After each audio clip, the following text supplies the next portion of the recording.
Bonjour à tous, bonjour à toutes, bienvenue dans Tailgate, le podcast 100% NFL des équipes de The Playoff. On est de retour après la deuxième semaine de compétition pour débriefer comme d'habitude le lundi avec Yaya qui commence déjà à souffler dans le casque. Ça fait même pas 15 secondes de podcast, ça commence déjà très bien. Hein, si vous voulez la météo, visiblement il y a des tornades à Limoges dans les casques. En tout cas, c'est déjà ça de prix. On va donc revenir sur cette deuxième semaine de compétition. Il s'est passé tout plein de choses. Les Giants ont failli gagner, déjà, c'est un exploit en soi. Bah, évidemment, ils ont failli. Hein. On n'a pas non plus, c'est pas un exploit monumental non plus. On a vu une défaite des Chiefs, on a vu un Joe Burrow blessé. Hein, bref, on a plein de choses à débriefer avec mon Seb. Salut Seb, comment ça va? Salut Flav, bonsoir à toutes, bonsoir à tous, bonsoir à tous. Comme tu l'as dit, une semaine forte en rebondissement comme toutes les semaines en NFL. On va débriefer quelques matchs phares de cette soirée et on a quand même eu droit à la revanche du dernier Super Bowl et rien que ça, c'était pas rien. Il s'en est passé des choses dans ce match. Mon Yaya, comment ça va? Comment ça va, Brandon Aubry? Eh ben, bonsoir à toutes, bonsoir à tous. Bah écoute, j'ai envie de te dire, Prozac a décidé de nous sponsoriser cette année. Quand on a un peu, en fait, quand on est fan des Giants, on a droit au bonheur qu'une fois tous les 10 ans. Voilà, bah écoute, ça continue. Bon, tu sais ce que c'est. Je vais prendre exemple sur toi. Toute une franchise, voilà, qui est Alors, aussi déprimante. tu sais quoi, mon Yaya? Tu veux une Oui. bonne nouvelle? Est-ce que tu veux la seule vraie bonne nouvelle? Ah, On c'est a qu'on le va même... jouer l'un contre l'autre? Non, ça Hein? c'est dans longtemps. On a le même bilan que les Chiefs. Ah oui, c'est vrai. C'est vrai. Mais Et c'est et plutôt une nous, bonne nouvelle. nous, on joue les Chiefs la semaine prochaine en Si plus. ça se trouve, vous pourrez avoir le meilleur bilan que les Chiefs la semaine prochaine. C'est quand même fort. C'est très On va très fort. avoir des problèmes, on va avoir des problèmes, on va avoir des problèmes. Bougez pas Non. les Chiefs, on s'occupe de vous mercredi dans le Et podcast. attends, Donc, et je pense même qu'il y a notre dernier intervenant qui va être fan des Giants la semaine prochaine. ouais, c'est notre Vince. Salut Vince. Il est en train de s'agiter. Dieu merci, vous avez pas les images. Mon Vince, comment ça va? Rhabille-toi, Salut à rhabille-toi. tous, salut Il à est déjà en toutes. pige. Oui, ça va plutôt pas mal, même si la dernière partie du Red Zone a été très très dure à encaisser. On a vu des très belles choses. J'ai Peut-être été parce que t'étais plus sur le époustouflé. Red Zone à 2h du matin. C'est peut-être pour ça que c'était très très dur. Mais... C'est ça, mais j'ai été époustouflé par certains matchs, époustouflé par certaines actions. Et on a vu vraiment des très très belles choses tout au long de la soirée. On s'est régalé et on est là pour en parler et voir ce qui va, ce qui ne va pas. Ça va être très intéressant. Alors, comme d'habitude, vous connaissez le concept du débriefing du mardi. On va parler de 4 matchs principalement qui se sont déroulés pendant cette semaine de compétition, ceux qu'on a trouvés avec le plus d'intérêt. Et puis, on fera en fin d'émission le rappel de tous les scores. On parlera pendant quelques secondes de chacun des autres résultats. On commence par les Chiefs de Kansas City, donc qui étaient opposés aux Eagles de Philadelphie dans la réédition du dernier Super Bowl, le Super Bowl 59. Pas le même enjeu, mais le même résultat. Les Eagles s'imposent 20-17 face aux Chiefs de Kansas City. Un match, Seb, qui a été très, très largement dominé par les défenses. Très largement dominé par les défenses. Justement, tu disais pas le même enjeu, le même résultat, mais pas la même physionomie de match non plus, si on doit se référer au dernier Super Bowl. Match très défensif. Alors, est-ce qu'on peut aussi mettre ça sur le fait que du côté de l'attaque de Kansas City, on a quelques soucis. L'absence de Xavier Worthy et de Rashee Rice s'est vraiment fait sentir. Et Mahomes a dû endosser à nouveau son costume de super-héros pour tenir le navire à flot. Hein. Il finit avec un 16 sur 29, 187 yards, un touchdown, une interception, mais surtout 7 courses, 66 yards et un touchdown au sol. Il est le meilleur coureur du club sur la rencontre.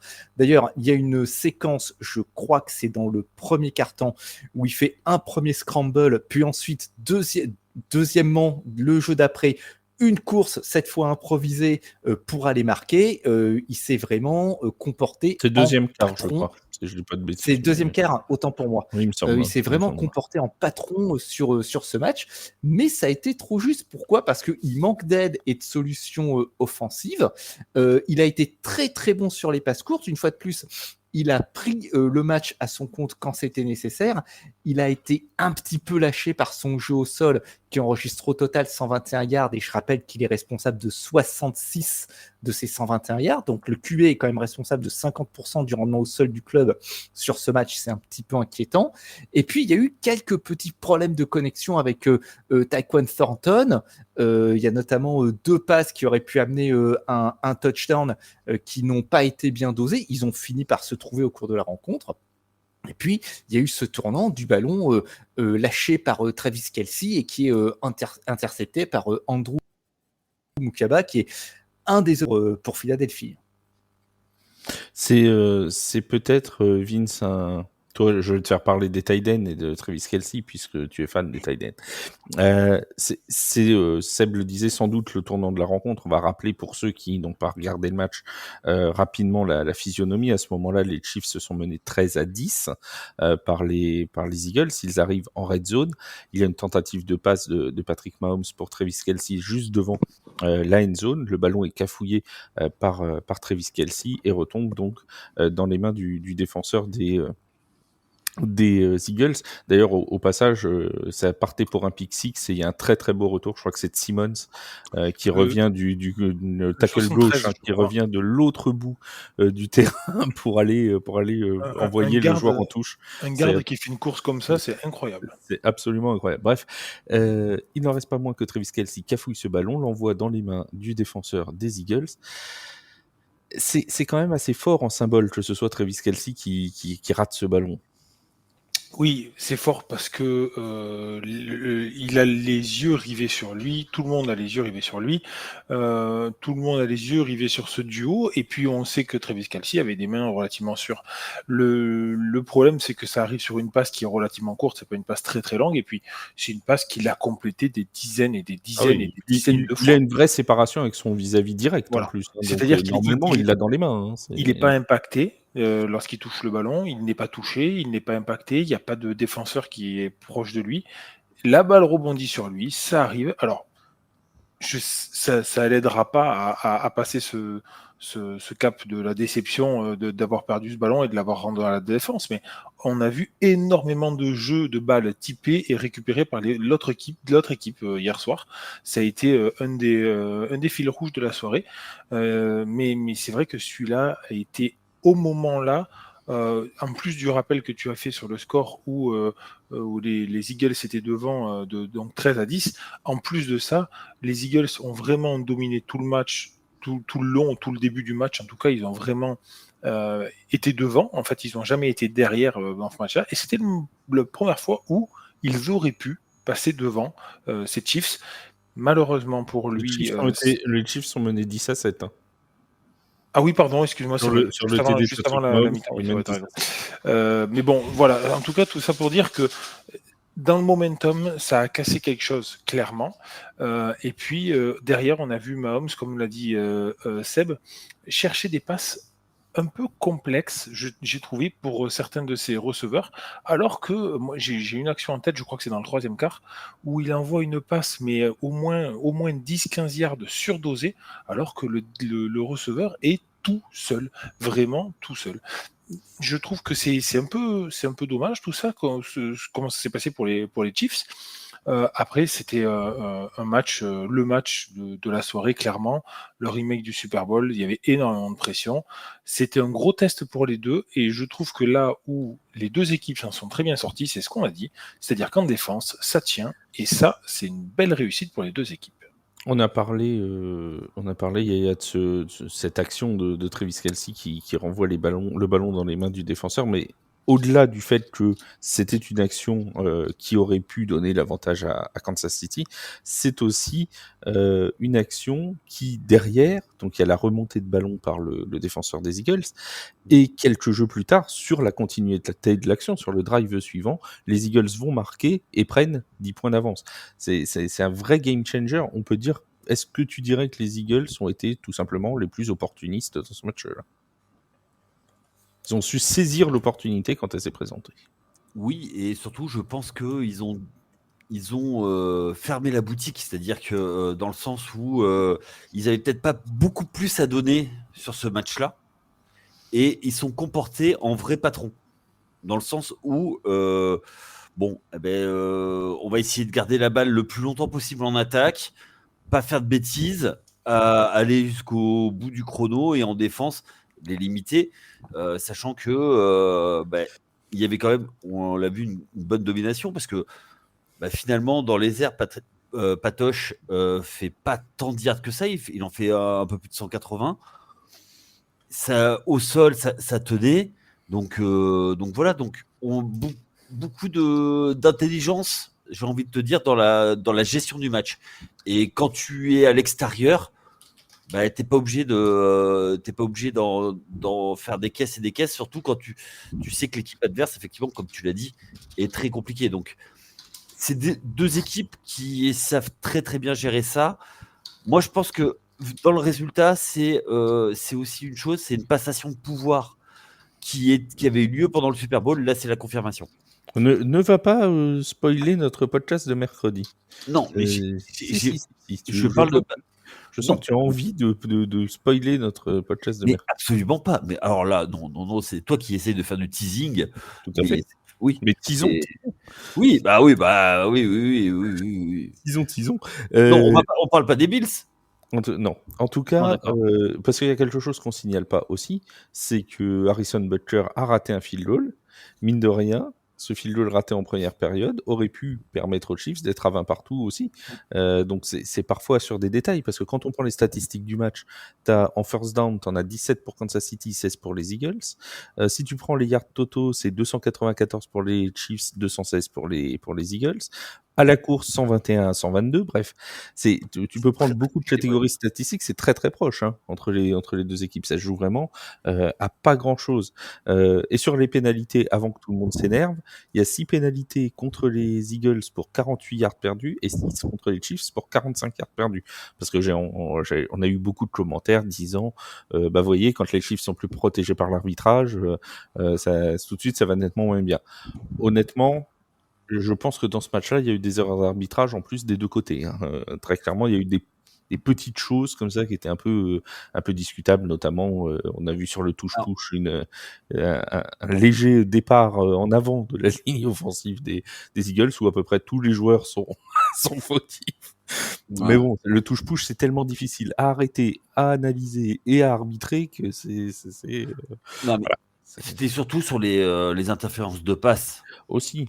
Que les vraies polémiques sont arrivées mais là il n'y en a pas eu, donc là pour une fois on peut pas dire ça, tu vois.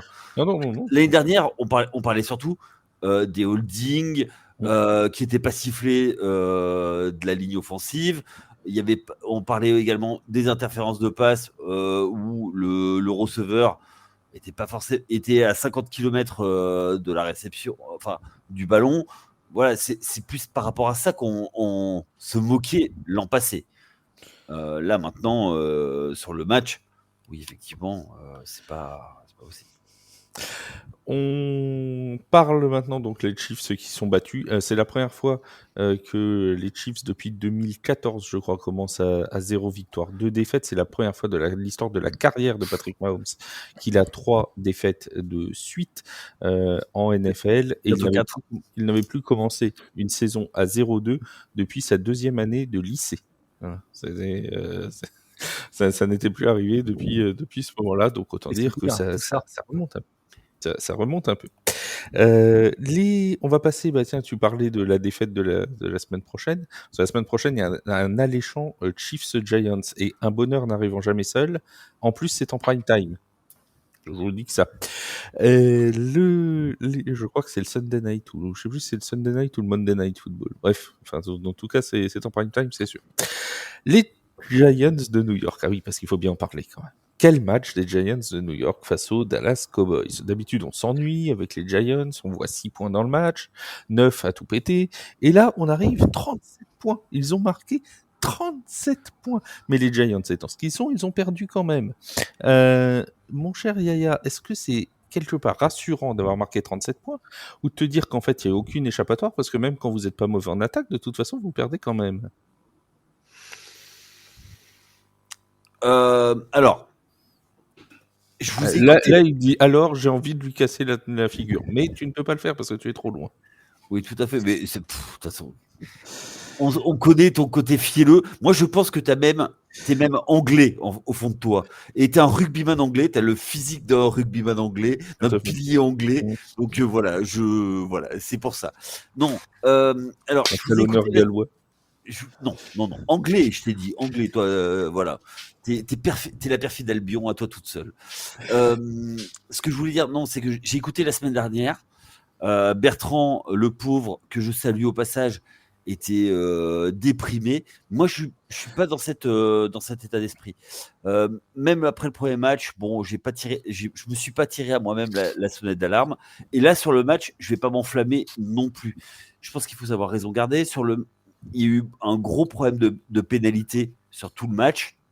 On donne le match aux Cowboys. On a vu des choses, moi, qui m'ont beaucoup fait peur, notamment c'était tout ce qui était autour des conversions de troisième down et notamment en red zone. Ça, c'est extrêmement problématique. Une ligne qui est une ligne offensive, ce sera toujours le même problème. Tant qu'Andrew Thomas ne sera pas en santé, ne reviendra pas, il y aura toujours ce problème. Est-ce qu'il faut passer à autre chose? La question, c'est vraiment une question qui va se poser par rapport à ça.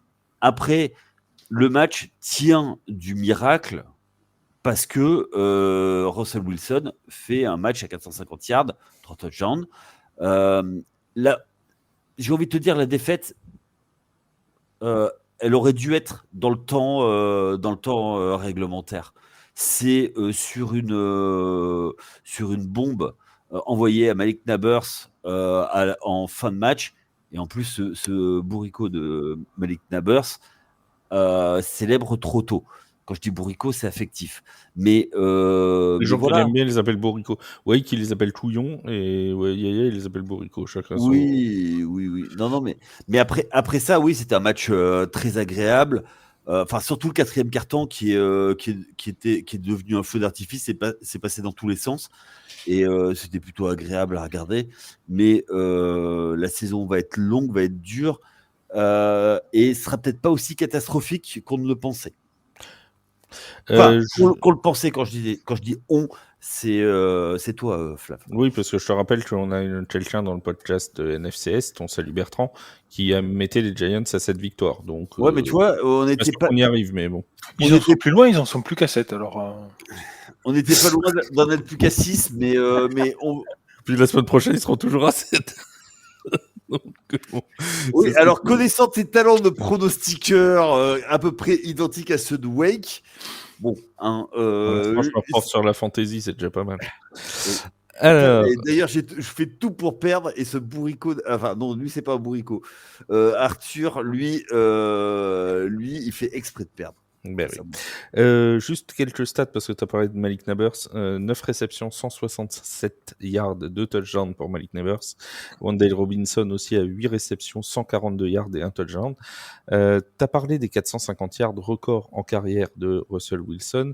30 sur 41, 450 yards, 3 touchdowns, 1 interception. Vince, le match de Russell Wilson qui a été critiqué la semaine dernière, même si on avait dit qu'il y avait eu des problèmes de ligne et que c'est pas forcément toute sa faute sur la défaite de la semaine dernière. Là, on a Russell Wilson qui a fait un très bon match jusqu'au moment où ça comptait le plus, c'est-à-dire la prolongation. Alors, tu as dit quelque chose qui est très intéressant, c'est-à-dire que la semaine dernière, on y est tombé dessus, mais ce n'était pas que sa faute. Cette semaine, il fait un très bon match, mais ce n'est pas non plus que grâce à lui. C'est-à-dire qu'il y a aussi ses receveurs et tout le monde et sa ligne qui s'y est mis pour qu'il puisse faire ce match-là. Il ne faut pas l'oublier, ça. Ça reste un sport collectif. Il y a deux doigts de me râler dessus, quand même. Non, mais il faut vraiment faire attention. Après, Russell Wilson, on est bien... Enfin, il faut quand même, on n'est pas né de la dernière pluie, on sait quand même ce qu'il vaut, le bonhomme. Alors oui, il s'est un peu perdu ces dernières saisons, mais on sait ce qu'il vaut, on sait de quoi il est capable. Là, il a sorti son match. J'espère qu'il y en aura d'autres pour lui de cet acabit cette saison. Mais en tout cas, c'est vraiment agréable de voir cette franchise des Giants dirigée par Russell Wilson, Russell Wilson comme on a vu hier. Après, voilà, moi je trouve que Les 3 premiers quarts-temps ont été, on s'emballe parce que il y a eu le 4e quart. Les 3 premiers quarts-temps ont été un petit peu poussifs, faut quand même dire ce qui est. Ça a été beaucoup de mise en place, mais pas mal de pertes de balles, pas mal de petites choses comme ça. Bon, c'était pas un niveau de jeu non plus exceptionnel jusqu'à ce 4e quart-temps où le niveau de jeu offensif a été incroyable. C'était opération porte ouverte en défense des deux côtés, avec des longs drives, des drives très courts, mais très longs en distance. Donc il y a eu 21-20 dans le 4e quart. C'est simplement énorme. J'ai cherché la stat, j'ai pas trouvé plus de 40. Ça nous étonne. Plus de 41 points en 4e quart dans un match NFL, je n'ai pas trouvé ça. Donc je crois que c'est le record. J'ai pas, peut-être que Quand tu trouves pas une stat, c'est le record, toi. Non, mais j'ai cherché vraiment pendant longtemps. J'ai trouvé 39 points, mais j'ai pas trouvé plus de 40. Donc je me suis dit bon il y a dans peut-être un pas eu. quart-temps ou uniquement dans le 4e? Dans le 4e. Voilà. Donc tout ça pour dire que non, c'était vraiment un gros feu d'artifice. Après, il y a eu cette fameuse prolongation avec les nouvelles règles que l'on connaît maintenant, qui sont les règles des playoffs de l'année dernière, c'est-à-dire que chaque équipe a la possession de la balle. Les Cowboys commencent avec la balle, le rendent aux Giants, qui les rendent aux Cowboys, qui les rendent aux Giants, il y a une interception et ça fait field goal. Tout ça pour dire que même le scénario de la prolongation était complètement fou. 3 possessions en 10 minutes, c'est aussi preuve d'un manque de cohésion, d'expérience et je sais pas comment le dire, un peu tout ça, mais pour essayer d'aller gagner ce match-là, qui, somme toute, Yaya, il était à votre portée, quoi. Ce que je voulais juste te dire, c'est que tu as parlé de perte de balles. Il n'y a que un turnover de chaque côté, et le turnover du côté des Giants, il est en prolongation. Oui. Et justement, il y a eu des turnovers on downs, que ça a été joué et tout ça. Moi, je pense qu'il y a eu 2 fumbles aussi, mais ils ont pas été recouverts par l'autre équipe. Donc, ouais, c'est ça. Surtout en prolongation. Alors, moi, pour moi, le vrai problème sur le match, parce qu'on a loué le renforcement de la défense, mais quand tu as une défense comme ça, surtout en prolongation, tu joues pas en prevent, avec tes DB super loin, même si tu continues à mettre de la pression, et résultat des courses, on prend le field goal de l'égalisation à cause de ça, à cause d'un play calling du coordinateur défensif. Et ça, c'est un vrai problème. Et on refait la même en prolongation. Et là, on se prend un gros jeu. Donc, moi, c'est ça qui me pose question. Parce qu'on fait tout pour que ce soit une équipe défensive. Et avec un quarterback qui fait le minimum d'erreurs et qui joue avec ses 2 receveurs. Parce qu'il y a 2 receveurs à plus de 100 yards. C'est Wendell Robinson et Malik Nabers. Donc voilà. Et le premier touchdown du rookie running back Skattebo. Skattebo qui fait d'ailleurs un très très bon match aussi, de manière générale. On la voit un peu partout. Ouais, et juste une chose, et c'est la première fois depuis je ne sais pas combien de temps que sur un même drive, un joueur se fait pénaliser 4 fois sur une même action d'ailleurs même. Sur une même action. Sur une même action. Voilà. Et même mais il n'a pas fini, mais c'est pas possible. Même s'il met une baffe, mais tu vois, on aurait dit. Les Giants sont derniers. Voilà. Mais c'est bon, j'ai fini. Oui, c'est bien, parce que Simon n'a toujours pas parlé sur le match. Oui, parce que tu sais que tu ressembles un peu à Bud Spencer. Tu avais dit que tu avais fini. Mon cher Seb, est-ce que je vais lui couper le micro dans 2 secondes. Est-ce que cette victoire des Cowboys, est-ce qu'on pourrait dire qu'ils ont lancé leur saison avec cette victoire? On change de club pour oui, question. Chaque saison, tu vas me changer de club. D'accord. Oui. Le trade de Micah Parsons, on savait qu'il allait avoir des répercussions, mais je pense qu'on s'attendait pas à celle-là. La question se pose, Dallas est-elle une équipe offensive au final? Parce que sur ce match, c'est 478 total yards, dont 343 par les airs. On parlait de la perf de Russell Wilson, très bonne perf de Dak Prescott également, 38 sur 52, 361 yards, 2 touchdowns, une interception. CeeDee Lamb qui répond présent avec 9 réceptions et 112 yards, et Jake Ferguson en embuscade derrière avec 9 réceptions, 78 yards. Et le corps de receveur en général a été vraiment présent. Pickens marque avec 68 yards au compteur, et Kavonte Turpin marque également, et lui il maximise quand même 4 réceptions, un touchdown. On est bien. Et le sol s'est bien comporté également. Javonte Williams avec 97 yards et un touchdown. On a vu un match très équilibré du côté offensif pour Dallas. Et surtout Prescott qui garde le cap en fin de temps réglementaire et en overtime. Il fait pas son match le plus propre quand même de sa carrière. Il prend un delay of game sur le premier yard. Il y a une interception en début de troisième quart-temps. Mais il a mené un très gros drive de 71 yards pour arracher la prolongation. Et puis il a été décisif lors de cette prolongation. C'est une course de sa part de 14 yards, il faut le rappeler, qui met en place le field goal. Du coup, c'est rassurant. C'est même rassurant pour les deux clubs parce que des deux côtés, on a vu un match plein. Quelque chose que je redoutais plus quand même du côté des Giants après leur toute petite prestation la semaine dernière. Quant à Dallas, on sait que le chemin va être rude pour eux en NFC Est. Il y a peut-être sur cette rencontre quelques raisons d'espérer pour les fans des Cowboys. Après, moi j'ai retenu aussi un autre truc qui était quand même assez parlant, c'est le nombre de pénalités sur ce match. On sentait vraiment que c'était une grande rivalité. Et alors, l'action à 4 pénalités avec CeeDee Lamb là, qui fait n'importe quoi, va falloir en parler de ça. Parce que là, franchement, c'est... Alors, si tu veux en parler, je te laisse une minute pour en parler, mais... j'ai rien d'autre à dire de plus. Juste détaille-nous l'action pour ceux qui ne l'ont pas vu. Parce qu'il y a des gens qui écoutent ce podcast qui n'ont pas vu tous les matchs. Écoute, je vais être franc avec toi, je ne me souviens plus complètement de l'action et tout ce qui se fait. Je l'ai vu, mais je ne me souviens plus vraiment. Je me souviens juste de l'ampleur. Il fait le zouave sur le bord de touche, il fait du taunting, il est en train de sautiller comme un cabri, là, comme un agneau. Sur les fesses. Et il pointe du doigt le DB, et derrière il y avait deux pénalités des Giants. Il y avait un holding défensif et une interférence de passe. Ils auraient dû avoir une first and goal et on a rejoué le down en fait. Et avec 15 heures de pénalité. Oui. Non, parce que ça offset. Non, c'est offset. Non, il l'a pris en plus parce qu'il était, c'était après le jeu.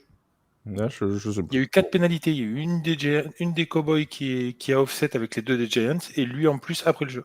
Bon, c'est possible, je ne sais plus, mais en tout cas, ils auraient dû avoir une première égale et voilà. Oui, c'était pas très malin. Juste, est-ce que tu voulais rajouter un truc ? Juste, avant son interception en overtime, Russell Wilson est à 148 de rating aussi, c'est à noter. Très très très bon match de manière générale. Après, c'est comme l'a dit Seb, c'est la différence entre les deux équipes, c'est jouer au sol. Pour conclure ce match-là, quelques stats de cette partie et quelques stats marquantes. Russell Wilson est le premier joueur de l'ère Super Bowl à finir avec au moins 400 yards lancés dans 3 équipes différentes, les Giants, les Seahawks et les Steelers. Voilà, c'est le premier à réaliser cet exploit. Il aurait pas pu faire ça chez les Broncos aussi. Il y a eu 5 changements. Il y a eu 5 changements de leader rien que dans le 4e quart-temps.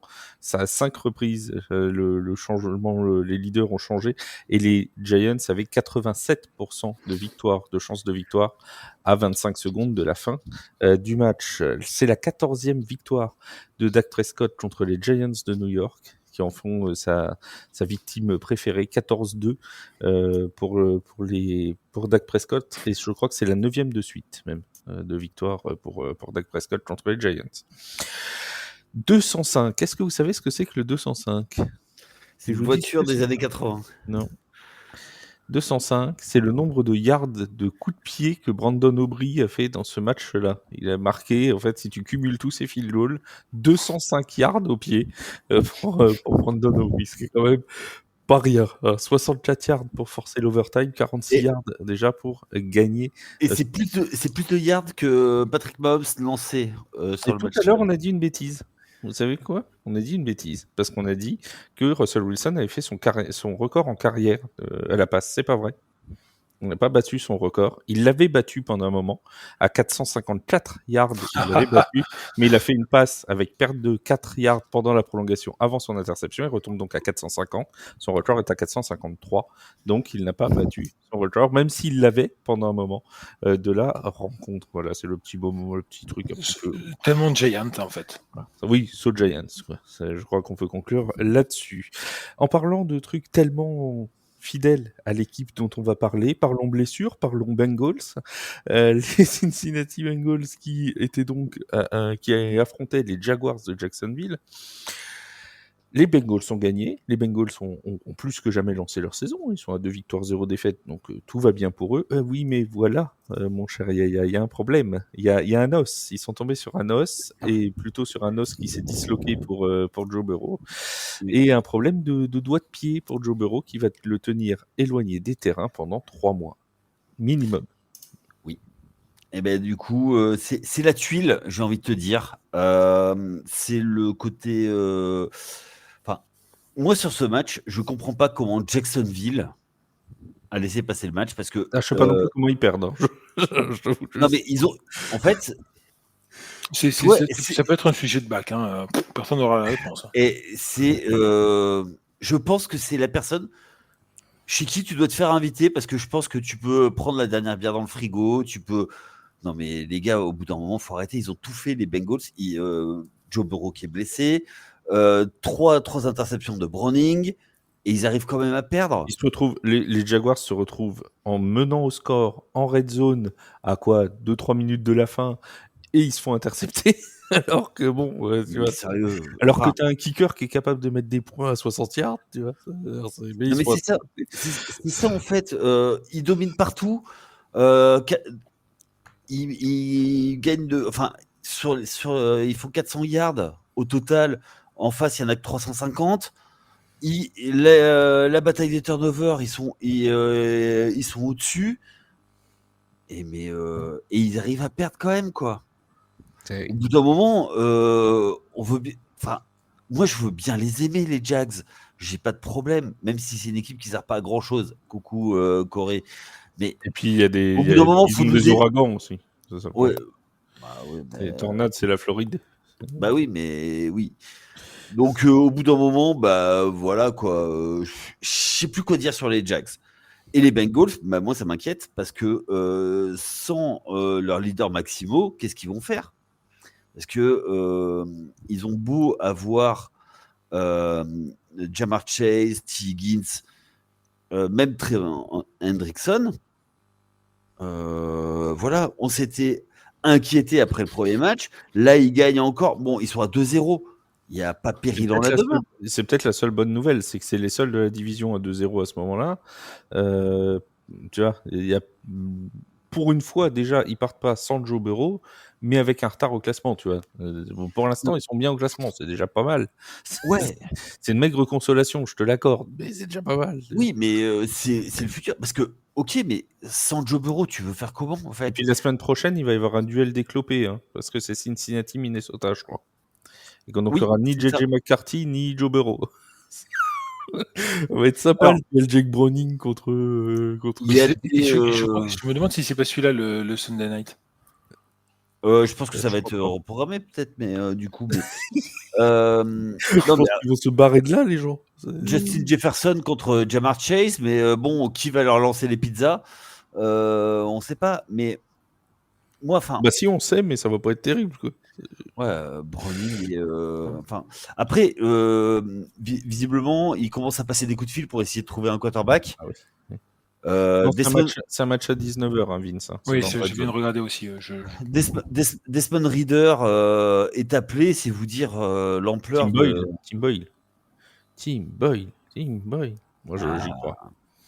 J'y crois à TB12. Ouais, non, mais après ça, enfin. Bon, mon cher Seb, est-ce que pour toi, avec la blessure de Joe Burrow, c'est presque game over pour la saison des Bengals.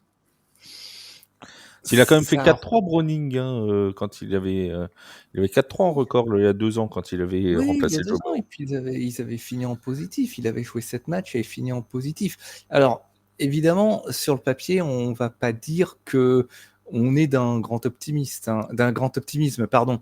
Yaya l'a dit, c'est la perte du leader Maximo, c'est la perte d'un des visages de ce club. Après, on en a souvent parlé que sa protection était assez ça devait arriver, de toute façon. hasardeuse et que ça devait arriver. Bon, c'est là. Out 3 mois. 3 mois, c'est long. Ça nous amène en décembre. En décembre, tu es censé jouer ta vie pour les playoffs. C'est même out 3 mois minimum. Et d'après Zach Taylor, qui a été en conférence de presse, il s'attend clairement pas à le revoir de la saison régulière. D'accord. Donc même pour décembre, ça paraît optimiste. Les dégâts sont quand même lourds. Sur ce match, qu'est-ce qu'on peut dire? Alors, moi, ça a vraiment été compliqué. Je l'ai regardé d'un œil, ce match. Effectivement, on se demande comment Jacksonville peut laisser échapper la victoire. On peut aussi se demander comment Cincinnati réussit à l'emporter alors que Browning lance 3 interceptions. On peut aussi se demander comment Jacksonville peut laisser filer ça en réalisant 3 interceptions. Heureusement pour Browning, il est bien entouré. Je veux dire, les gros noms se sont illustrés. Ja'Marr Chase, 14 réceptions, 165 yards, 1 touchdown. Higgins, 3 réceptions, 26 yards, 1 touchdown. Hendrickson en défense, lui, il s'est bien montré également. 5 pressions et 1 sac. En revanche, c'est à nouveau le jeu au sol qui a pêché. 42 yards en 14 portées pour Chase Brown. Ils vont avoir besoin de lui pour que Browning puisse se soulager un petit peu et s'appuyer sur le jeu au sol. Du côté de Jacksonville, c'est que Jacksonville, pendant les 3 premiers quarts-temps, ils font quasiment tout comme il faut. Ils marquent sur 5 de leurs 7 premières possessions en 3 quarters. Mais il y a eu un gros souci avec les passes relâchées. Diami Brown qui laisse échapper un touchdown. Et il y a eu un autre drop par Brian Thomas Jr. en 4e quarter. Lawrence, il rend une feuille de stats qui est décente, 24 sur 42, 271 yards, 3 touchdowns, 2 interceptions, et puis il mène une attaque à 400 total yards, dont 139 au sol. Donc le jeu au sol a fonctionné. C'est même ce qui, sans doute, les a gardés à flot dans ce match. Mais voilà, on a notamment Brian Thomas qui est seulement à 49 yards en 4 réceptions, et le tout en 12 ciblages. C'est bien trop peu, et on est très très loin de ce qu'avait annoncé Liam Cohen avant le début de la saison, en disant qu'il souhaitait maximiser le potentiel de ce joueur qui avait fait une très très belle première saison l'année dernière. Donc difficilement compréhensible. Est-ce que c'est l'absence de culture de la gagne du côté de Jacksonville qui peut expliquer cet égarement? Moi, comme chaque année, je ne sais pas quoi penser des Jaguars. Vraiment, je ne sais pas. Et c'est pas ce match qui soulage mes interrogations autour d'eux. Moi, ce qui me pose question, et après Vince, tu pourras bien évidemment réagir sur ce match, c'est aussi la faiblesse du jeu au sol des Bengals de Cincinnati. 48 yards au sol hier.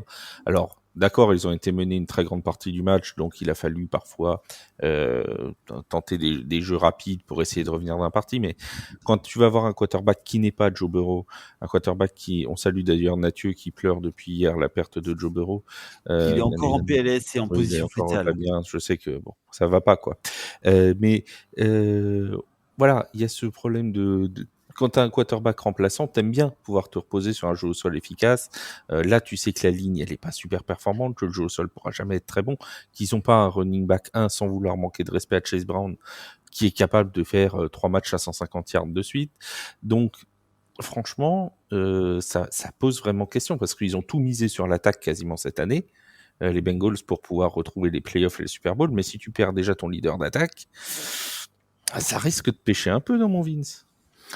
Oui, en fait, tu as un peu coupé l'herbe sur le pied parce que c'est là-dessus que je voulais, comme souvent. On m'appelle la tondeuse. Oui. Parce que c'est là-dessus que je voulais rebondir. Tu perds ton QB titulaire, tu fais rentrer le remplaçant qui, normalement, si tout allait bien, n'aurait jamais dû jouer une seule minute de la saison. Et tu ne peux même pas le mettre en confiance avec du jeu au sol. 48 yards, tu l'as dit, mais 47 pour Chase Brown et un petit pour Browning. Il n'y a même pas un autre porteur qui est rentré sur le terrain à un moment donné pour porter ce ballon. C'est dire à quel point cette attaque, elle est monocentrée sur la passe et sur la capacité de réception de ses receveurs. Heureusement, ils ont leurs deux stars. Heureusement, ils ont leurs deux Tayen, les deux titulaires Tayen qui sont Noah Fent et Mike Gesicki. D'ailleurs, Noah Fent qui fait une très très bonne rentrée chez les Bengals, qui est un très très bon ajout. 3 réceptions, 28 yards, c'est vraiment pas mauvais. Du côté des Jags, on en a parlé. Moi, je vais vraiment m'attarder vraiment sur les Bengals avec cette perte de Joe Burrow qui va hypothéquer clairement leur chance de réussite cette saison. Et puis, j'ai vu une stat, je voulais partager en off et je me la suis gardée, mais depuis la draft de Joe Burrow, ESPN s'est amusé à classer ses lignes offensives sur la passe protection. Jamais une ligne offensive dans le classement d'ESPN n'a été au-delà des Bengals, n'a été au-delà de la 27e position. 29e en 2020, 30e en 21-22, 27e en 23, 32e en 24 et 28e cette année. À un moment donné, les blessures, ça aussi, malheureusement, si tu n'offres pas de protection à ton quarterback, eh ben, tu es exposé à ça. Ils ont tout centré là-dessus, ils l'ont pas assez protégé. On en a largement assez parlé entre nous, en off. On même parlé en podcast.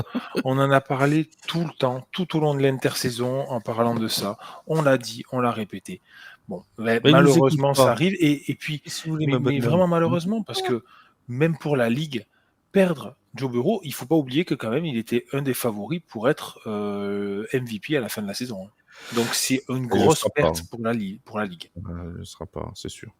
Voilà, en tout cas les Bengals sont à 2-0, ce qui n'arrive pas tous les ans non plus ces dernières années, donc c'est plutôt une bonne chose pour eux. Mauvaise nouvelle, c'est évidemment la perte de Joe Burrow. On va passer... Oui mon Yaya, tu veux dire un dernier truc? Non, mais c'est que quand tout va bien, ils arrivent toujours à trouver un moyen que ça aille mal. Voilà, et on salue Arthur. On passe au dernier match que l'on voulait débriefer, et après on fera le tour de tous les résultats. C'est ce match crève-cœur pour Vince entre les Colts et les Broncos. On s'attendait plutôt à un duel de défense assez féroce. Finalement, il y a quand même eu beaucoup de points, presque 60, 57 pour être précis. Une victoire 29-28 des Colts, alors qu'ils étaient menés 28-20 en début de troisième quart-temps. Tout semblait plutôt bien se dérouler pour les Broncos. Et puis, field goal par field goal, les Colts ont fini par s'imposer. Mon Vince, je te laisse la parole, c'est ton équipe. Dis-moi comment vous avez fait pour perdre. J'en sais rien. Non, très Merci franchement. pour cette analyse, bonne soirée. Voilà. Non, mais alors, souviens-toi, on l'avait dit justement que c'était certainement un des gros matchs. Un des gros matchs de ce week-end. Quand on avait regardé à la fin du podcast la semaine dernière, on avait dit tiens, on va regarder le calendrier. On s'est dit entre celui-là, le match des Chiefs et Eagles et celui-là, ça va être 2 beaux matchs. C'était des beaux matchs, clairement. Il y a eu beaucoup de bonnes choses, il y a eu beaucoup de très bonnes choses, même des deux côtés. Déjà, pour revenir sur le match de manière générale, on retrouve encore une fois Daniel Jones qui fait une très bonne partition. À noter, deuxième sortie avec les Colts. Je pense qu'il a définitivement tué le débat sur le QB titulaire des Colts. Clairement, là, il a vraiment mis un statement. Et Yaya qui est en train de pleurer. Au niveau de ses stats, 23 sur 34, 316 yards à la passe, avec un QB rating de 107. Après... Bon, Bonix n'est pas du tout en reste, attention, 22 sur 30, 206 yards, vraiment pas mauvais non plus. J'ai été assez déçu de la protection de passe du côté de Denver. La ligne offensive a été assez perméable, même si au final il ne se fait pas saquer. Bonix est un QB hyper mobile, on l'a vu par le passé, et j'ai une stat pour vous. Bonix est le QB qui a le plus tenté de yards qui a le plus tenté de passes en mouvement, c'est-à-dire hors de sa poche en mouvement, depuis le début de l'année dernière. 139 tentatives de passes tentées, c'est le premier de la ligue. Milliards obtenus grâce à des passes en mouvement et 65,5% de passes complétées sur ces passes en mouvement, c'est le 4e de la ligue. Donc tout ça pour dire que la protection de passe des Broncos est assez décevante quand même, moi je trouve. On s'attendait un petit peu mieux. Et puis au niveau de la défense, quand on parle d'une défense élite et qui se prend 29 points par les Colts sans être... Non, tu dis et qui se prend 29 points. Parce que rajouter par les Colts, ça dénigre Indianapolis. Mais non, mais justement, je voulais pas être dénigrant des Colts. Mais je voulais pas être dénigrant. Ah oui, non, vises, comme l'a dit Shane Payton, quand tu dis que tu es capable d'aller au Super Bowl, ben non, et que tu veux y aller grâce à ta défense, ben non, je suis désolé, tu évites de prendre 29 points, même en déplacement chez les Colts. Je dis pas que c'est une mauvaise défense, une mauvaise attaque, ils ont très bien joué, mais je trouve que ça aurait été mérité mieux. Et après, avant de laisser parler Yaya, parce que parce que là, je sens qu'il va y avoir débat. Vas-y. Il va y avoir débat. Alors, vas-y, c'est quoi le débat? J'étais furieux de voir cette pénalité appelée. Ouais. Alors, je regarde le. Oui, alors oui, je vais réexpliquer. Les Colts ont un drive pour passer devant. Ils sont à 50 yards, donc ils ont un punt à 60 yards à peu près. C'est ça. Donc ils le tentent, ils le loupent. Pénalité appelée. Il y a, je crois que c'est bloc illégal sur le long sniper. Enfin, voilà. Non, c'est un leverage. C'est un leverage. C'est en fait le fait que le défenseur des Broncos s'est appuyé sur le joueur des Colts pour essayer de contrer le coup de pied. Ouais. Alors, ok. Donc bon. C'est interdit de s'appuyer sur un adversaire. Donc la pénalité est appelée 15 yards. La pénalité est beaucoup plus facile puisqu'ils sont à 45 et ils mettent la pénalité cette fois-ci. Alors, la première fois, je hurle. La deuxième fois, je vois le ralenti, je me dis oui, pourquoi pas. Et après, je me suis amusé à regarder les pénalités un peu longues des dernières minutes comme ça et j'ai vu que c'était tout le temps ça. Donc, moi, ce qui me dérange, c'est que soit tu le siffles tout le temps, soit tu le siffles jamais, mais tu peux pas dire que tu le siffles que pour un match et pas pour l'autre. C'est l'équité. Mais non. La faute y est. Ben voilà, c'est le seul problème. La faute y est. Est-ce qu'il y a faute ou pas? Oui, la faute y est. Il y a faute, elle est sanctionnée. Mais dans ce cas-là, la faute y est sur tous les autres matchs. Mais alors, qu'elle soit pas sifflée sur d'autres matchs, c'est un autre problème. C'est peut-être ça le problème, oui. La question du match, c'est y a-t-il faute? S'il y a faute, elle doit être sanctionnée. Si elle est sanctionnée, c'est 15 yards. Point. Je veux dire, sinon, ça sert à rien qu'on ait des règlements si c'est pour pas les appliquer. Là-dessus, c'est peut-être mon côté fils de militaire, mais il y a un moment où ou arbitre, ancien arbitre de foot, mais il y a de soccer, il y a un règlement. Si la faute elle existe, elle doit être sanctionnée. Après, que ce soit pas fait tout le temps, c'est un autre problème. Mais là, c'est les autres arbitres qui sont en tort. C'est eux qui devraient le sanctionner tout le temps. Tu veux que je sois complètement honnête avec toi? Non. Franchement, ça serait pas contre les Broncos, mais je dirais qu'il y a faute 100 000 fois et que c'est normal de la siffler. Voilà. Tu veux m'entendre dire ça? Je te le dis. Voilà. Moi, je veux juste qu'on me dise, tu vois, parce que ça, c'est mon cheval de bataille depuis la DPI non sifflée contre les Rams face aux Saints, tu vois. C'est à chaque fois qu'il y a une faute, elle doit être sifflée. Ah oui, voilà, c'est aussi simple que ça. Si la faute existe, elle est sifflée. Il n'y a pas de « Ah oui, mais c'était un petit holding. Oui, mais il lui a arraché qu'un petit peu le casque. » Non, il y a faute, c'est tout. C'est sifflé, ça doit être sifflé. À partir de là, il n'y a plus de débat, en fait. Est-ce que la vraie question, c'est est-ce que la pénalité existe? Après, Yaya en parlait tout à l'heure avec les Chiefs. Effectivement, des fois, t'as des DPI qui n'existent pas, qui sont complètement imaginaires, et que là, c'est flagué. Et là, je trouve ça injuste.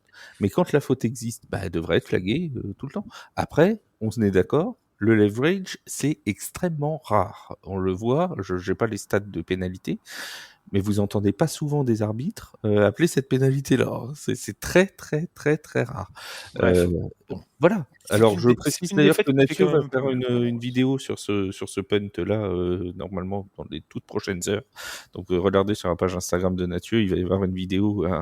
Mais que s'est-il passé sur le punt, sur le field goal des Colts?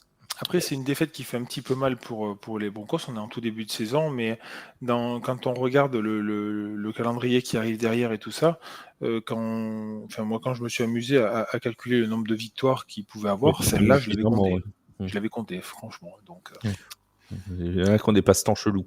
Mon Seb, un avis sur sur ce Colts Broncos assez rapidement parce qu'il nous reste normalement une dizaine de minutes d'émission. Il faut qu'on fasse tous les autres résultats.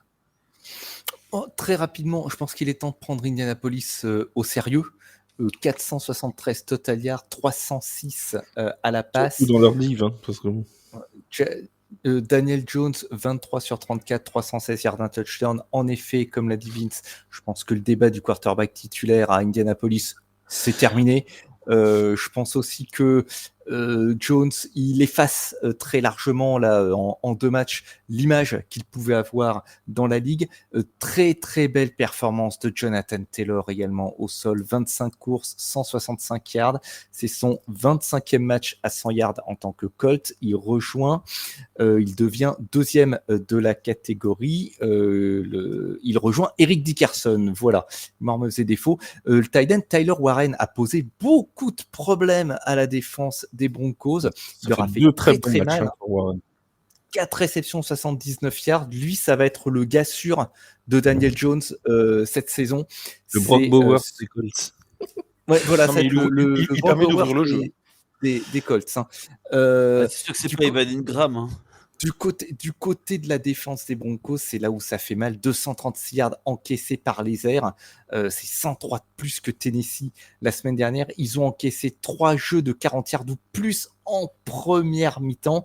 Et puis, il y a cette pénalité en fin de match où ils se tirent une balle dans le pied. Un échec sur un field goal de 60 yards. Pénalité, on revient dessus. Ça devient un field goal de 45 yards. Et ça passe. Alors, comme Jacksonville, ils ont pourtant tout fait bien pendant la majeure partie du match. Ils avaient bien commencé leur 3e quart également, alors qu'on risquait peut-être de se trouver avec un début de mi-temps qui allait devenir un peu mou. Et puis, tout s'est effondré, notamment avec l'interception de Cameron Bynum dans la red zone. Et c'est avec une très jolie célébration. Oui, et très très bonne. Et ça change l'élan du match pour les Colts. Mon Yaya, il pourrait faire le cerf. Il a fait un élan. Ah, au fait, on t'a pas précisé, mais à partir d'aujourd'hui, sur YouTube, on met l'image. Oh, mais si tu veux, oh là là, où j'en suis. Ouais, c'est angoissant, hein, je vous le dis. Vous voyez pas ça, mais c'est angoissant. Mon Yaya, un avis sur ce match ? Non, je pense que les Broncos font exprès pour jouer leur qualification pour les playoffs au dernier match et pour que Vince se jette. Non, ils finissent tout nus sur le stade et que la police l'escorte avec les menottes. Il a toujours rêvé d'être tout nu avec des menottes dans le dos, donc voilà. Voilà, ça, il tient ça de leur soirée parisienne du 13 juillet. Yaya et Vince, il a pu glaner. On a dit qu'on en parlait pas. Techniquement, c'était le 12, hein, mais bon. Sur la vie. Non, c'était le 13. Ah oui, c'était le 12. C'était le 12. Mais voilà. Ça a commencé le 12, ça s'est fini le 13. Bref, on va pas débattre 150 ans sur ces soirées qui n'intéressent personne d'autre que vous, mais tout de même, ça nous intéresse. Si, ça te permet de calomnier. Tout à fait, je calomnie, c'est tout à fait moi. On revient sur tous les résultats de cette deuxième semaine de compétition, en rappelant que le match Buccaneers-Texans et Chargers-Raiders n'ont pas encore été joués au moment où nous enregistrons cette émission, donc on ne peut pas donner le résultat, bien que nous le connaissons parce que tout le monde le sait, la NFL est un vaste complot et en fait les résultats sont déjà connus à l'avance, mais on fait semblant d'être surpris. Les Packers de Green Bay se sont imposés 27-18 face aux Commanders. Alors le seul problème avec les Commanders, c'est qu'ils ont perdu Jayden Daniels possiblement pour la 3e semaine de compétition. Petit bobo au genou. Bon, Jayden, tu pourrais ne pas être là pour le match contre les Raiders. Bon, c'est une petite tuile. Par contre, les Packers, ça confirme quand même. Bah, moi, c'est mes favoris pour la NFC Nord. Donc voilà, tout le monde se moquait de moi, mais voilà. Oui, on va continuer à se moquer, rassure-toi. Les Rams de Saint-Louis, n'importe quoi. Non, de Marine, que l'on salue. Les Rams de Los Angeles qui s'imposent 33-19 face aux Titans. Titans qui sont restés au coude à coude pendant un petit moment. Et puis finalement, les Rams ont pris le meilleur. Avec, il y a à noter quand même la première passe de touchdown de Cam Ward, qui en plus est quelque peu acrobatique. C'était pas le TD le plus facile à lancer. Elle est dingue. Across the body d'une touche à l'autre quasiment. Enfin, incroyable. Incroyable. Les Jaguars qui sont donc battus par les Bengals, on en a parlé, 31-27, toujours dans l'AFC Nord. Les Baltimore Ravens qui s'imposent 41-17 face aux Browns de Cleveland. Alors, assez surprenant comme match parce qu'au final, ça a été un match d'usure. Les Ravens ont mis du temps à trouver la bonne carburation. Et surtout, la grosse surprise, c'est les 45 yards au sol des Ravens, avec seulement 23 yards pour Derrick Henry, 13 à la course pour Lamar Jackson. C'est vraiment, nous qui voyons d'habitude, on a les Ravens vraiment en mode rouleau compresseur au sol. Bah là, ça a été très très bien contenu par les Browns. Bon, après, il y a eu des erreurs des Browns. Il y a eu aussi quelques belles passes, notamment pour DeAndre Hopkins et pour Devontae Walker, qui s'est révélé avec 2 touchdowns dans ce match. Voilà, les Ravens ont assuré l'essentiel, mais c'est vrai que cette faiblesse relative du jeu au sol, a quand même été assez surprenante. Après, on sait que les Browns, c'est une défense qui tient la route. Ouais, c'est ce que j'allais dire, la défense des Browns tient la route, ils peuvent quand même s'appuyer. Ils ont craqué en fin de match, clairement. Ouais. 21 points encaissés dans le dernier quart, même on va dire 31 dans les 2 derniers quarts. Derrick Henry qui fait un deuxième fumble sur ses 2 premiers matchs de la saison, donc 2 fumbles. C'est assez surprenant pour le signaler, même si ils arrivent à recouvrir son propre fumble, mais c'est pas lui qui le recouvre d'ailleurs, c'est un de ses collègues. Mais bon, voilà, on était habitué à Derrick Henry un peu plus sûr au niveau des mains. Juste avant qu'on continue, je voulais saluer nos amis Maître Corbeau, non pas sur un arbre perché, mais sur un YouTube perché. Maître Corbeau qui ont relancé un podcast spécial sur les Ravens. J'ai promis à Cory de parler d'eux, puisque c'est un podcast qui se relance, donc avec des gens qui étaient avant dans ceux qui tenaient les comptes Ravens France, qui a donc lancé son premier épisode la semaine dernière. Donc n'hésitez pas à aller écouter aussi nos amis de Baltimore. Et puis on salue tous les fans de Baltimore, mais on en a tellement. Ouais. la liste serait trop longue. Et puis Romain, on va en profiter aussi pour saluer tous les autres podcasts, sans les nommer, mais tous les autres podcasts de franchise qui font un boulot dingue. Il y en a plein qui arrivent petit à petit. Je pense aussi à celui des Broncos notamment, forcément, mais il y a celui des Eagles, celui des Chiefs. Enfin bon, allez écouter ça. Franchement, ils font du très bon boulot aussi. Ouais. Si vous êtes fan notamment d'une équipe en particulier, vous pouvez nous écouter nous pour le général, et puis votre équipe préférée en podcast, c'est tout à fait compatible. Pour le général, c'est parce que t'es fils de militaire. Tout à fait, mais j'ai été adjudant-chef. On continue. Les Bills qui s'imposent 30-10 face aux Jets.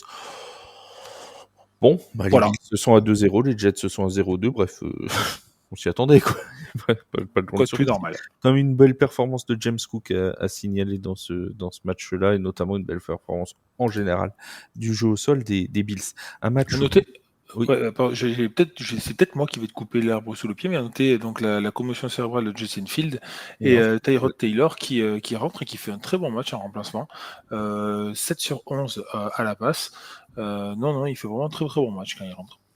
Non, par contre, j'allais parler du match complètement fou entre les Dolphins de Miami et les Patriots de la Nouvelle-Angleterre. Victoire 33-27 des Patriots, avec notamment ce back-to-back de coups de pied retournés pour touchdown. Les Dolphins qui réussissent à en retourner un, et sur l'engagement, les Patriots qui leur rendent l'appareil. C'était absolument fou. Les Patriots qui avaient très bien commencé la partie. On a pendant un moment était très inquiet pour les Dolphins, qui sont bien revenus, et finalement qui perdent à domicile. Alors on a vu cet avion qui demandait la démission avant le début du match, notamment de Mike McDaniel. C'est voilà. Est-ce que pour vous d'ailleurs le coach des Dolphins est condamné? Est-ce qu'il va sauter dans les prochaines heures? On attend encore un peu. Il y a un match contre les Bills jeudi prochain, je crois. Prochaine heure, je sais pas, mais il pourrait bien être un des premiers à partir. S'il perd contre les Bills, ça commence à sentir mauvais. Ouais, en fait, c'est surtout perdre contre les Bills, c'est pas non plus dramatique, mais c'est surtout Non, mais le tu niveau de seras à jeu. 0-3, quoi. C'est le niveau de jeu affiché, quoi. Ouais, c'est. Il y Et a- en fait, t'as l'impression qu'il n'y a aucune cohésion dans cette équipe. Il n'y a rien qui va. alors peut-être plus que la défaite contre les Bills. Après, il y a un match contre les Jets. Ah oui, encore bah, en c'est match de celui-là. division. Et s'ils perdent contre les Jets à domicile, Ouais. je Après, à pense voir si, que McDaniel, au revoir. à voir s'ils prendront le risque de faire, de laisser l'équipe avec McDaniel et risquer de perdre à domicile, ou alors s'ils changent avant, on verra. Ouais, il, y a, mais il y a Jets et Panthers qui se suivent. Alors là, si Ouf. tu perds la doublette, Oh là. voilà. alors, le truc, c'est que c'est hyper tôt quand même pour couper. Oui. Oui, mais Et- enfin. Non, mais mais dans ce cas-là, tu coupes en off-season. Et voilà. parce que même c'est si c'est ça- hyper même tôt pour si- couper, et tout le monde s'y attend depuis 1 an quasiment. Oui, ben fallait le faire cet été. Ah, ça peut-être. Mais- Oui, mais après, enfin voilà, tu vas au moins jusqu'à la bye week. Et après, ouais, enfin, si la bye week elle est en week 14, mais de toute façon, que tu sois à 0,5 ou à 1 ou 1,4, c'est quoi la diff? Vu le niveau de jeu, vu non, mais mon Yaya, le tu me dis, hors sportif, tu, non, il n'y a tu rien me- qui va. Il n'y a rien qui va. Il n'y a rien qui va. tu me dis, on va jusqu'à la bye week. Sauf que si la bye week est en week 12 ou 13, j'ai pas la bye week des Dolphins en tête. Mais si elle est en week 12 ou 13, tu vas pas attendre d'être à 0-12 pour essayer de faire un truc. Ouais, mais, bon, oui, mais de toute façon, ça changera que T'attends dalle. 4-5 matchs, je suis d'accord avec toi, mais Mais ça, 0, voilà. Ça changera rien. Ça changera rien. Je sais pas, on peut regarder les Rams l'an dernier jusqu'à la bye week, c'était pas terrible. Derrière, ils enchaînent que des victoires et finissent en playoff. Ça peut. Oui, mais excuse-moi, mais Sean McVay, c'est pas McDaniels, quoi. Oui, bah ça, c'est un autre débat. Tiens, on n'a pas entendu mon Seb qui s'est endormi, mais il va pouvoir nous en parler un petit peu. Les Saints ont été battus 26-21 par les San Francisco 49ers. Alors, un match d'ailleurs qui a été pour les Saints à peu près en tout point semblable à ce qui s'était passé la semaine dernière contre les Cardinals. C'est-à-dire qu'ils ont eu l'occasion, 2 fois même, de drive pour tenter d'aller chercher la victoire à la dernière seconde. Alors la première fois, je crois que c'est Bosa qui sac Spencer Rattler, et la deuxième fois, c'est Huff, me semble-t-il, si je dis pas de bêtises, C'est ça. qui fait perdre le ballon à Spencer Rattler. C'est voilà, ça a été tendu, hein, ça n'a pas été une victoire étincelante. Et on sait qu'on a beaucoup de fans des 49ers qui nous écoutent. Il y a ce sentiment, tu vas me dire si c'est le même sentiment qui t'anime, mon cher Seb. Il y a ce sentiment que ouais, bah c'est une victoire, mais enfin franchement, c'est plus inquiétant qu'autre chose. C'est vraiment pas terrible. Alors, faut quand même rappeler qu'il y a beaucoup d'absents chez les 49ers. Bon, les Saints sont certes l'une des équipes les plus faibles de la saison, mais j'ai envie de dire, une victoire, c'est une victoire. Tu prends la victoire, t'es à 2-0, parce que de toute façon, le calendrier des 49ers sera pas dantesque dans la saison. Donc autant prendre ces victoires-là, ça reste quand même une victoire prise, non? Absolument. Je trouve chafouin, les fans des Niners. J'étais très inquiet après la première série offensive qui avait vraiment tanké. Je me suis dit, mon Dieu, on est très mal parti. Au final, l'essentiel a été assuré. Matt Jones, il finit 26 sur 39, 279 yards, 3 touchdowns. Le point noir, ça a été son fumble perdu dans le troisième quart-temps. Si le niveau de jeu est celui-là, mais qu'il y a la victoire au bout, je prends. Mais il faut reconnaître que le niveau de jeu proposé n'était pas transcendant. Après, voilà, il y a beaucoup d'absents. Est-ce que, en revanche, Shanahan peut faire taire certaines critiques et enfin utiliser au mieux le personnel qu'il a à disposition?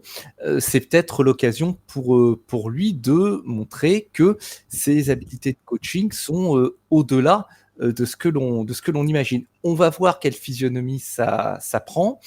Alors, je ne vais pas dire que j'étais semi-rassuré voilà, après cette prestation. L'essentiel, c'était la victoire. À voir comment on peut avoir un petit peu de liant dans tout ça. Et aussi, Dieu merci, Christian McCaffrey est en forme. Et ça fait quand même la deuxième fois en 2 semaines pour les 49ers qu'il y a une victoire qui se joue sur des actions défensives décisives en toute fin de match, la semaine dernière contre Seattle. Et là, encore une fois, hein, par deux fois, les Saints ont eu l'occasion de driver pour aller chercher la victoire.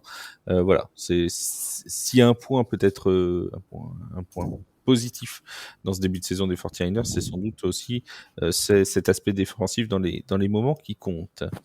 Les Cowboys de Dallas se sont imposés 40-37 après prolongation face aux Giants. Les Lions ont cartonné contre les Bears 52-21 pour le retour de Ben Johnson à Détroit, avec notamment un Amon-Ra St. Brown qui est revenu en état de grâce, puisqu'il marque ses 3 touchdowns. Si j'ai pas... En plus, il est dans ma fantaisie, Amon-Ra. Merci à lui, au passage, pendant qu'il nous écoute. Mark Gibbs aussi. Amon-Ra St. Brown, donc c'est 115 yards et 3 touchdowns. Jameson Williams, 108 yards, 1 touchdown. Jahmyr Gibbs à la course, 94 yards et 1 touchdown. Ils ont retrouvé leur jeu de course, 177 yards à la course dans ce match-là. C'est bien mieux que ce qu'ils avaient montré contre les Packers la semaine dernière. Et ce qui vient peut-être encore plus, comment dirons-nous glorifier la performance des Packers de la semaine dernière. Parce que clairement, quand tu vois l'attaque des Lions, non, l'attaque des Lions n'est pas en faillite parce que Ben Johnson est parti. Clairement, ils savent encore jouer. Vous pouvez leur faire confiance, ils sont encore bien là.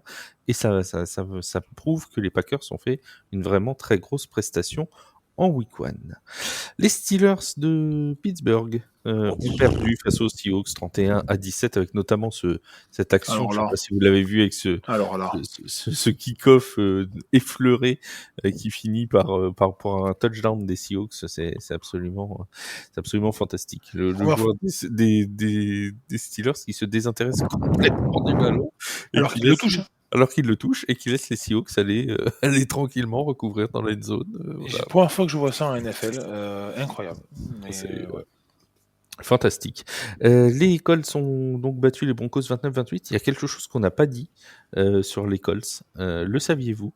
C'est la première équipe de l'histoire de la NFL qui n'a pas punté sur ses 2 premiers matchs. Ils n'ont jamais punté encore depuis le début de la saison.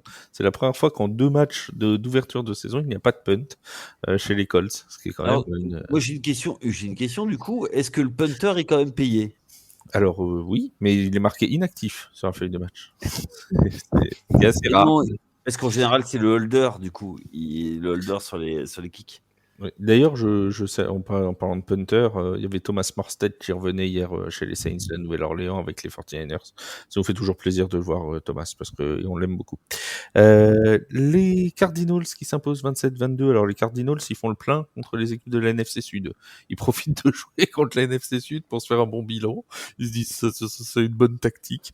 27-22 contre les Panthers. Ils se sont fait peur quand même en fin de match, les Cardinals. Ouais, j'allais y venir justement. Très très bon run final des Panthers. Il s'en est fallu de peu. Là encore avec un call très très bizarre au niveau d'un rushing the passer. Pour moi, il n'y était pas du tout, mais voilà. Les Eagles qui s'imposent 20-17 face aux Chiefs, on en a parlé. Et enfin, les Falcons qui s'imposent 22-6 à Minnesota, avec des Vikings qui ont été complètement éteints. 158 yards seulement pour JJ McCarthy à 11 sur 21 à la passe. Ça a été vraiment une très très grosse performance de la défense des Falcons, mais aussi de Bijan Robinson, qui termine avec 168 yards en cumulé, 143 à la course et 25 à la passe, 168 yards en cumulé pour Bijan Robinson. Michael Penix n'a même pas eu besoin spécialement de s'illustrer, puisqu'il a laissé Bijan tout faire, et il l'a très bien fait. Il manque juste un petit touchdown, puisque c'est Allgeier qui a marqué pour les Falcons. Voilà pour ce petit résumé. JJ McCarthy, qui d'ailleurs, on l'a appris ce lundi, est blessé pour au moins 2 à 4 semaines. Et oui, c'est bien la durée, mon Yaya, de cette indisponibilité. 2 à 4 semaines pour JJ McCarthy, qui va donc manquer presque un mois. C'est Carson Wentz, hein, je crois, leur QB2, hein, si je dis pas de bêtises, aux Vikings. Voilà, blessé toute la saison et au bout de 2 matchs, blessé pour un mois. Ça commence bien en NFL pour JJ McCarthy. Les amis, On se dit à jeudi. On va faire, nous, on enregistrera mercredi, mais ce sera vous sur vos antennes, sur les plateformes d'écoute jeudi. On va faire un podcast. On va faire un podcast qui va régaler toute la communauté de fans, puisqu'on parlera de l'éventuelle fin de dynastie des Chiefs de Kansas City. Et ça va faire plaisir. Et ça va faire parler. Et commencez déjà à réagir avant même le podcast, parce que je sais Est-ce que tu invites des fans des Chiefs? Oh bah je vais inviter. Je vais essayer de me trouver quelqu'un qui va venir défendre les Chiefs quand même. Oui, évidemment. On va essayer de trouver quelqu'un. Un Wake par exemple. Non, je rigole. Je suis pas sûr. Ah oui, c'est vrai que c'est un bandwagon, lui. Il pourrait. On va demander à Raph ou quelqu'un comme ça. On va essayer. Ouais. On va trouver un fan des Chiefs. Ne vous inquiétez pas. On va faire quelque chose d'équilibré et on va parler de l'éventuelle fin de dynastie de Kansas City. Merci mon Seb, merci Yaya, merci Vince d'avoir été là. On vous remercie tous bien évidemment de nous écouter toujours de plus en plus nombreux chaque semaine. N'hésitez pas à parler du podcast, à le partager, à le noter sur les plateformes d'écoute. On vous souhaite une très belle semaine et on se dit donc à jeudi pour de nouvelles aventures de NFL sur The Playoffs. Salut tout le monde. Ciao. Ciao, ciao. Ciao, bye.